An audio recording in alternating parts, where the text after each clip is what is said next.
everybody, and welcome back to my channel. And if you're new here, welcome. My name is b.eeana and I'm a third-year medical student at a DO school. So I'm gonna keep this intro very short and sweet. From the title of the video, you guys already know how I felt about my psychiatry rotation. Like I said in the title, it was probably some of the best 6 weeks that I've had in my medical school journey thus far. I wish I could do inpatient psychiatry for another 6 weeks or 12 weeks or for the rest of my life. I hope you guys enjoy the video.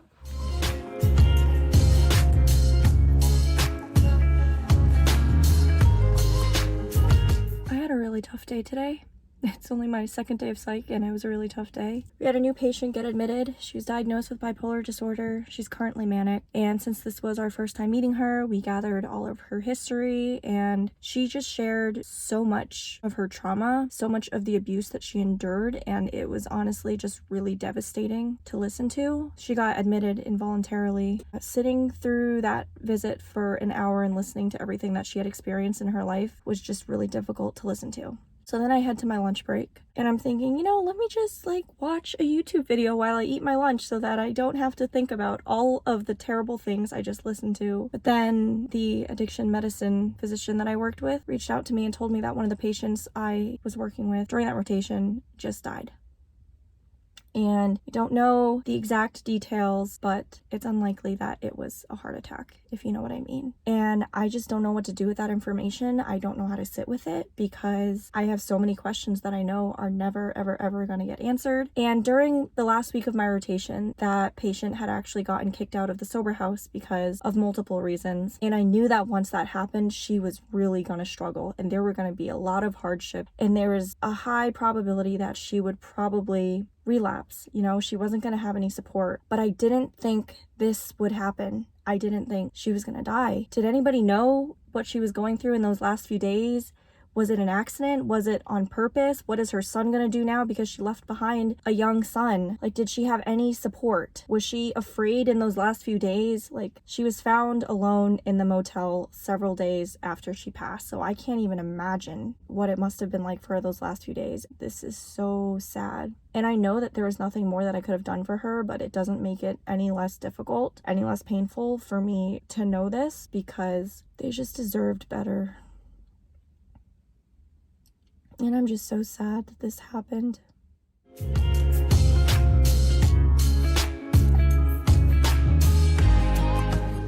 Hi, just a quick check-in. I don't know what else to say other than the fact that inpatient psych is freaking awesome.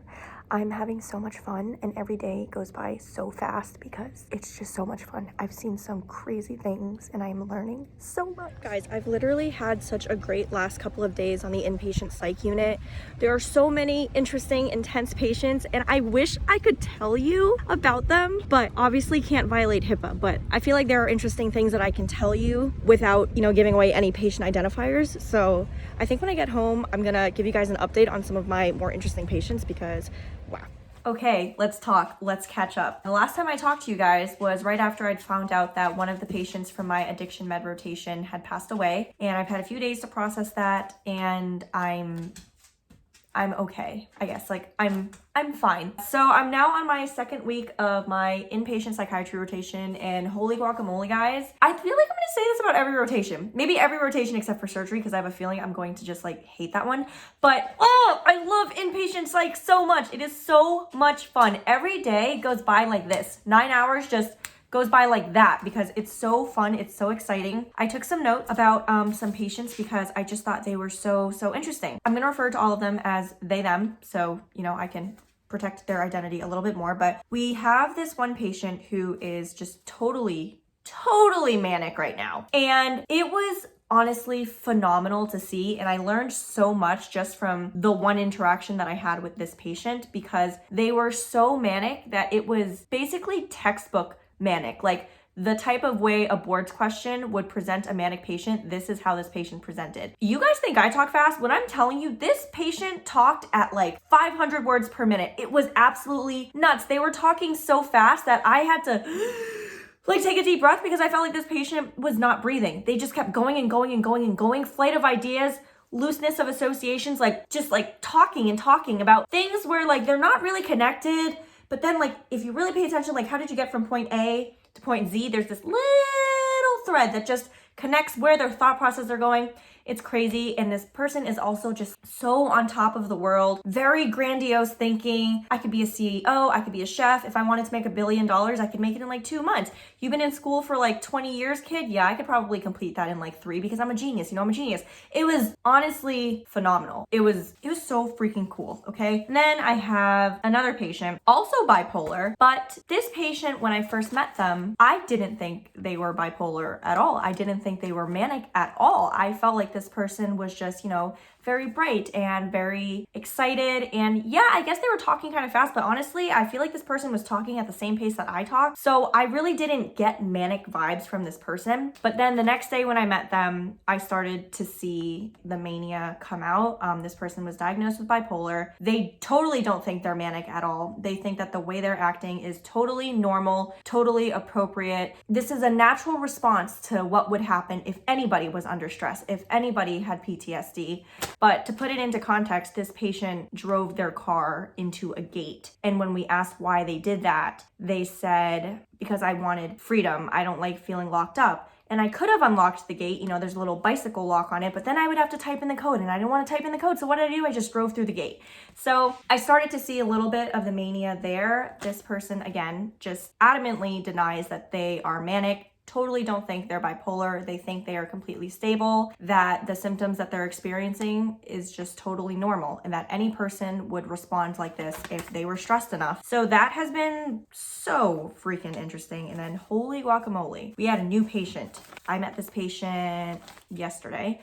I really wanted to meet this patient again today because I was just absolutely enthralled when I met this patient yesterday. Also manic, has been incarcerated many times. And this is a young person in their 30s, and they've been incarcerated over 40 times, gotten into fight, like just a lot of things, okay? And when you meet this person initially, they seem really friendly. When we told them about the diagnosis of bipolar type 2, they were very understanding. They were very eager to start treatment. They wanted to get back to their life. They were very compliant. And then when we mentioned that the treatment would involve titrating different levels of antipsychotics to make sure that the patient becomes stable, the patient was like, okay, yeah, how do we do that? And we explained that it would involve staying at the inpatient psych unit for a little longer. And then at that point, we just totally lost the patient. They got so upset. They were yelling, they were crying, they were cussing, they were making threats that they were going to call their lawyer, that we can't keep them there, but we could keep them there because they were admitted involuntarily because they were a danger to themselves. They denied ever trying to harm themselves, even though this patient's mother found the person submerged in the bathtub underneath the water after an overdose. I really wanted to see this patient, but I ended up not. And then, like an hour after this patient was seen by the physician that I work with, there was like a code gray called because this patient was so angry, threatening to spit on people, to pull people's hair because we had stopped the patient's Vyvanse. There's never a dull moment in the psych unit. There really isn't. So those are the, more exciting type of things. I don't know if exciting is the right word, but I find it exciting because it's like very awesome to see this stuff in real life. You read about it, you learn about it during psych, you learn about it on the boards, but when you see it in person, it's phenomenal. I feel like I've learned so much just seeing the patients. Now I kind of get to a point where I see a patient for 5 minutes and I start to be able to form the differential of what type of psychiatric diagnoses they have. And I feel like that's pretty awesome. Then of course, there are also patients who are very, very severely depressed. So much PTSD, so much trauma, so much abuse. Some people are suicidal, and that stuff is really devastating to listen to. And I'm still trying to work on figuring out how to compartmentalize so that when I come home, I don't bring home all that heaviness with me. Do you guys know what I mean? Because, when you listen to a patient talk about how they were abused as a child, the bullying they went through, the domestic abuse with their fiance, their boyfriend, whatever it was, it gets really heavy really, really fast. And then you see how devastated and heartbroken they are. Some people are so depressed that they seem to just dissociate. They're so separated from their trauma that they're like passive. It's like you're talking to a wall because it's so painful for them to deal with that they just don't. And I don't know how to explain it, but I mean, if it wasn't obvious, I am loving this rotation so much, and I've never had days go by faster than this. It's honestly phenomenal. 9 hours have never gone by faster in my life. Hey everybody, so it's the next day. It's 3 o'clock. I got out a little bit early today, so I'm actually gonna go grocery shopping so that Eric doesn't have to do it. I wanted to update you guys about one of the patients that I talked about yesterday. If you remember, I mentioned a patient who was diagnosed with bipolar when we told them that they'd have to stay in the hospital to continue getting treatment so we could monitor the levels and make sure they stabilized. They got really, really mad. They got argumentative. They were cussing. They threatened to spit on the staff, to pull their hair, to fight them. Very aggressive. Psych emergency was called on this patient twice. It was very, very intense. So when I met with this patient today, I honestly thought I was going to get that picture again. But literally this patient made a full 180 after only 1 day of taking a mood stabilizer. They were calm. They looked so much more at peace. Their mind seemed so much more clear. They understood the importance of staying here for treatment. They agreed with the treatment plan. There was no arguing when they asked about why their Vyvanse was discontinued and we explained the purpose of discontinuing it. I was honestly expecting the patient to get very defensive and angry, but they just said, oh, okay, yeah, that makes sense, I understand. And it was just honestly phenomenal to see how much of a difference just 1 day of psychiatric medications made on this patient. I can't even explain how amazing it was. I was just so impressed. I was so surprised because I didn't realize that the change could be that quick. Literally a completely different person. It was just so freaking cool.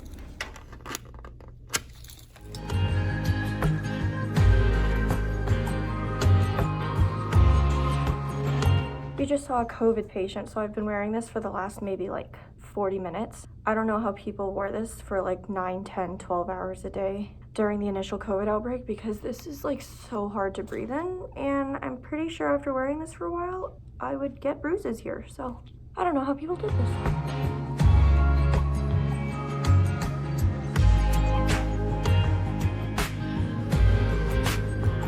It's been a little while since we last checked in, but I have to check in today because something embarrassing happened.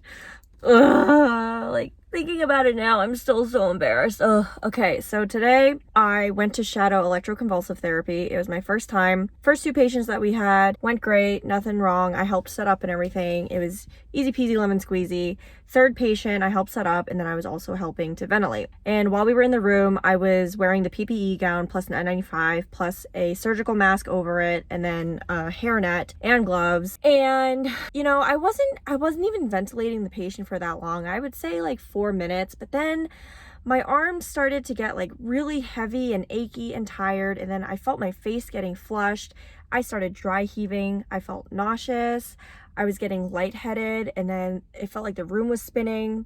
The doctors had to do something additional, so I had stopped ventilating for, I don't know, maybe like 30 seconds. And then they were like, okay, b.eeana, you can start ventilating again. And I responded, I think I'm about to pass out. So the anesthesiologist grabs me to make sure I don't fall, brings me over to a chair, and then he gives me like a cold towel to put on my forehead, and then they bring me into the staff lounge so I could drink like some orange juice and some crackers. And I was just so embarrassed that I almost passed out in the operating room because it's not even like anything crazy was happening. I was literally just ventilating the patient. There was no blood, there were no organs that I was seeing. It was nothing crazy. I just suddenly was like, oh my god, I'm going to pass out right now. They were all really nice to me. They said, don't worry, don't be embarrassed, this happens to everyone. Like, I've seen this happen to interns and residents and students. Literally, it's so common, don't worry.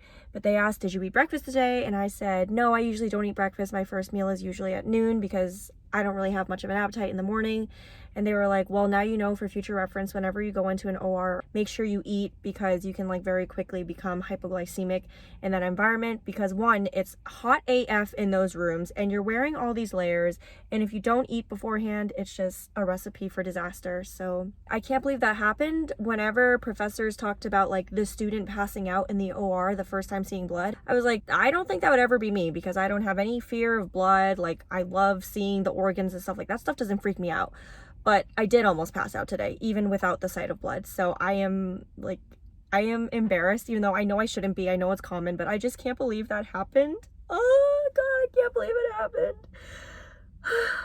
I'm gonna go back to the ECT unit at some point during this rotation to shadow and to prove that I don't just pass out every single time, and I'll make sure I eat before the next time I go.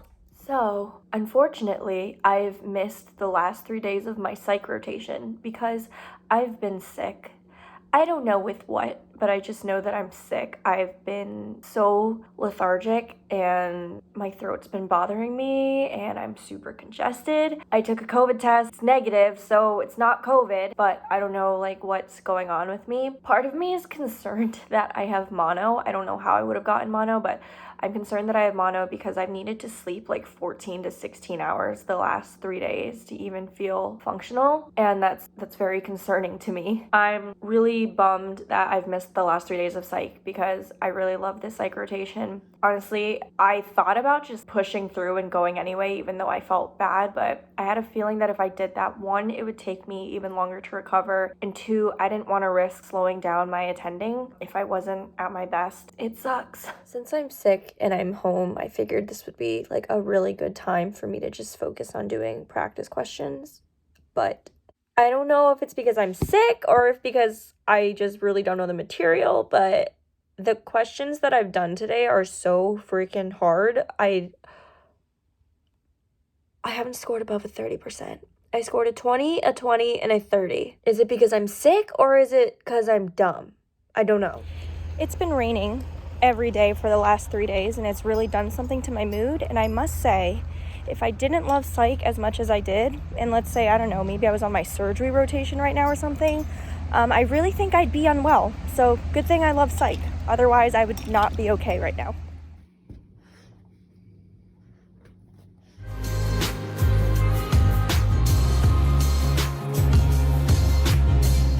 Little check-in. This is my last week of inpatient psych.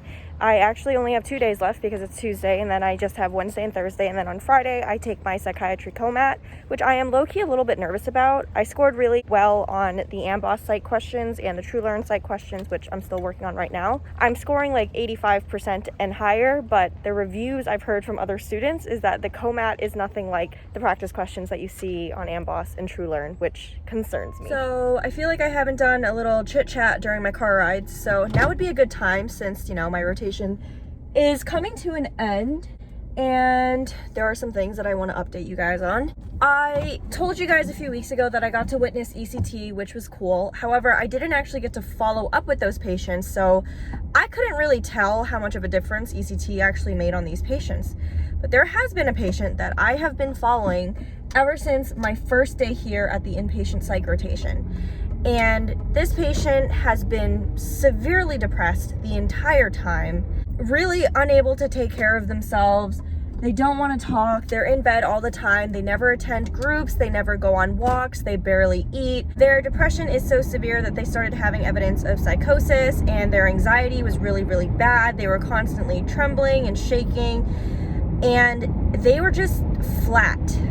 Every single time we talked to them, they were just flat. No emotion, nothing. They were denying ECT for the longest time because they were afraid of the side effects. But eventually this person started realizing that the medications were not doing enough to get them to start feeling well, so they agreed to ECT. And after one treatment of ECT yesterday, this patient was like an entirely different person when I met with them yesterday. They were making jokes with me, they were laughing, they were talking about football, they were saying they feel really good. They stopped complaining about their receding jawline, which was one of the features of psychosis that they had. They were complaining that their jawline was receding and therefore they couldn't eat solid foods. But yesterday after ECT, when I asked about the tooth symptoms, they had said, oh yeah, like I'm not really experiencing any tooth symptoms besides like a little bit of numbness and tingling from the anesthesia or whatever. And that is a huge improvement. And you could actually see emotion in their face yesterday, which was phenomenal. Like this person was smiling and laughing and making jokes, and they gave the social worker a compliment about how much they liked their outfit. And it was honestly just phenomenal to see how much of a difference one treatment of ECT could make on patients with severe depression. So that was really amazing. Separately, there is another patient that I've been wanting to tell you guys about, but I never got the chance to, so I'm going to tell you guys about it now because this patient really, really struck a chord with me, and I felt that this patient was very relatable. I saw other medical students in this patient, I saw other physicians in this patient, and I thought it would just be really important for me to share this with you guys because I'm sure some of you are watching are also nursing students, medical students, or other people in the medical profession. So a few weeks ago, we had a patient get admitted who happened to be a 5th-year urology resident in New York. And this patient was admitted to our unit because they had come up with a very elaborate plan down to the very, very details about how they were going to commit suicide in a manner that would ensure that the suicide was successfully completed. The only reason this person didn't successfully complete suicide is because they had left their phone on, and the police officers were able to ping their phone, find them, and bring them to the hospital for treatment. And of course, when we met with the patient, they said they were really glad that they didn't actually follow through with the plan and that they had been stopped. But just listening to them tell their story about how they had been severely depressed and anxious and struggling with ADHD, ever since getting admitted to medical school was just so painful to listen to, because despite struggling for so long, this person never sought medical treatment for fear of the stigma that it would cause, for fear of residency directors finding out that this person had a history of mental illness and therefore rejecting this person from residency programs. And that is a huge problem, because I once had a friend ask me, aren't you worried that putting out vlogs about your anxiety and depression will stop residencies from wanting you? And I remember thinking, is that a thing? Do residency directors not want you because they find out that you have a history of depression or anxiety? And if that is the case, I don't want to go to a residency program that's going to reject me for that reason anyway, because that just means that when I'm going through residency, if I start struggling with anxiety and depression again, I'm not going to have any support from them. So I wouldn't want to go to that residency program anyway. But the fact that this patient struggled for 9 years without getting help because they were still afraid of getting rejected from a residency was just devastating for me to hear. So this person was telling me that they were working close to 80 hours a week. They were falling behind on administrative tasks.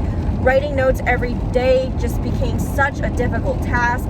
They were also doing prostate cancer research on the side after they had already gotten one of their prostate research cancer things published. They'd already been published, and now they were working on a new research project, and it was all just getting to be too much. And the final trigger for this person was that they had accidentally set their alarm for the wrong time, and they woke up late for the very first day of one of their new rotations for their residency program. And at that point, this patient had told me, I knew at that point it was over for me. Like, I couldn't go on. It was just too much. So this person came up with a very elaborate plan to commit suicide. And we're very, very lucky that we were able to stop this person and get them into treatment. But I think the most devastating part for me to listen to was when we asked this patient, what are you going to do moving forward? Because we don't think it's a good idea for you to go back to work. And the patient responded, I agree. I don't think it's going to be a good idea for me to immediately go back to work. I don't think I'm in any position to start seeing patients when I am this unwell. So I do think I'm going to need to take some time off, which my residency director is fine with. That was great to hear. But then the person said, it's really my research director that I'm worried about. My deadline is the beginning of November. I have barely gotten started. At this point, I don't even think I'm going to be able to complete it. And I just know that my research director is going to be so angry with me, so disappointed, so upset. And, this just really hurt me, because thinking about it, the alternative is that this patient would have been dead. The alternative is that they would have successfully committed suicide, and we would have lost an amazing, loving, kind human being. We would have lost a very intelligent and dedicated physician, all because, they could not handle the pressure, and then having this, pressure from their research director to get everything done despite all of their struggles was just really hard for me to listen to, because it sounded like there was just a great lack of support. I know this isn't an isolated incident. It's not just this one physician who is struggling. I know resident physicians and medical students and physicians all around the country are struggling, and there is a huge lack of support, which is why I am so passionate about this. But it was just really painful for me to listen to, because I could see the fear in this patient's eyes when they told me how worried they were about how their research director would respond. At least this amazing human being is still alive. because like I said, the alternative is that this person would have been dead. So you would have had someone who successfully committed suicide and lost their life and a research project that was not completed, versus you just don't have your research project committed, but at least you still have this amazing person who was able to survive their mental illness and receive treatment. You guys know what I mean? I know that was just a really long story. Hopefully it was worth listening to, but yeah, once I get home, I will be doing my True Learn questions for my psych exam. Oh, please don't mind all the shininess around my lips. I smeared Aquaphor all over it because I have a healing cut because I currently have angular cheilitis. Okay, bye. All right, everybody, so we've made it to the end of the rotation. It is officially over. I finished taking the shelf exam for psych, and as my colleague said, it was harder than you would expect them to be. Just to recap how I prepped for the psych exam was, in the first week of my psych rotation, I basically did every single psychiatry question that was available on AMBOSS. And then for the next 4 weeks, just did 200 questions on AMBOSS, Monday through Friday, and they had nothing to do with psych. They were just prep for UWorld and Comlex, where I was doing questions from every single, questions from every single genre. So I was doing GI questions, cardio questions, respiratory questions, stuff like that. And then in my last week of psychiatry, in preparation for my shelf exam, I did all of the, oh my God, sorry. I did all of the psychiatry. Blue, I'm trying to work.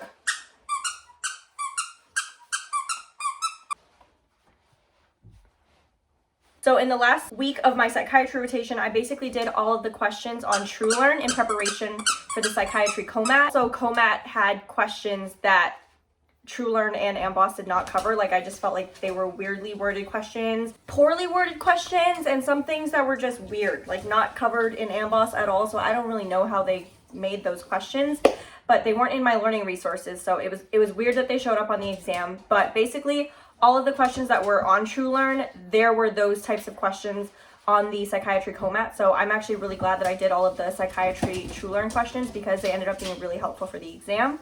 Alrighty, so as you can see here, my overall percent correct is 79.3%. And then my percentile is 84th, and then I've done 170 questions. Now that is all based on the COMAT psychiatry. So if you click on this arrow, you can change and pick like anything that you're trying to prepare for. So you can do the questions for emergency med, family med, internal med, basically any of the core rotations that you do.